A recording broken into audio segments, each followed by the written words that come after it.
Salam Indonesia, Anda menyaksikan berita terkini bersama saya, Made Sukadana Karang.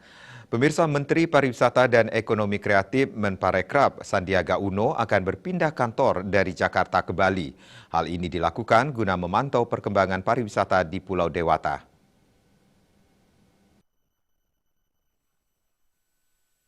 Menurut Direktur Pemasaran Pariwisata Regional Kemenparekraf, Vicensius Jemadu dalam konferensi pers daring dikutip dari kantor Berita Antara Selasa 26 Januari, dalam waktu dekat Menteri akan berkantor di Bali untuk memantau perkembangan pariwisata dari waktu ke waktu. Menurutnya, Bali merupakan ibu kota pariwisata Indonesia yang perlu dipantau secara seksama.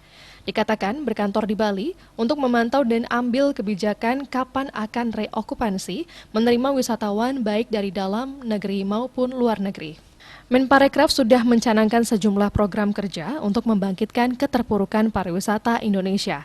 Pariwisata menjadi sektor paling terdampak wabah pandemi COVID-19, maka dari itu kita harus gercep, geber, dan gaspol. Tak ada jalan lain selain ikut upaya penerapan CHSE atau K4 dalam setiap aspek wisata ekonomi parekraf. Sejak diangkat Presiden Jokowi, Sandiaga Uno mendapatkan amanat khusus untuk fokus mengembangkan pariwisata dan ekonomi kreatif di 5 destinasi super prioritas Indonesia, yakni Danau Toba, Likupang, Borobudur, Mandalika, dan Labuan Bajo. Salah satu strategi yang dilakukan Sandiaga dalam melaksanakan tugasnya adalah dengan melakukan inovasi, adaptasi, dan kolaborasi.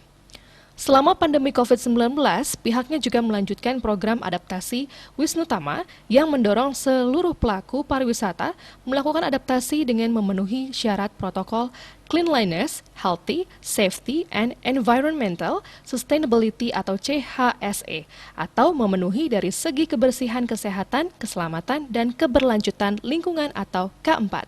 Bali Pos melaporkan. Pemirsa, untuk mencegah penyebaran COVID-19, ingat pesan Ibu, selalu terapkan 3M, wajib memakai masker, wajib mencuci tangan, dan wajib menjaga jarak, dan wajib menghindari kerumunan. Dengan penerapan perilaku 3M, Indonesia segera terbebas dari virus corona menuju Indonesia maju. Tetaplah bersama Bali TV. Salam Indonesia.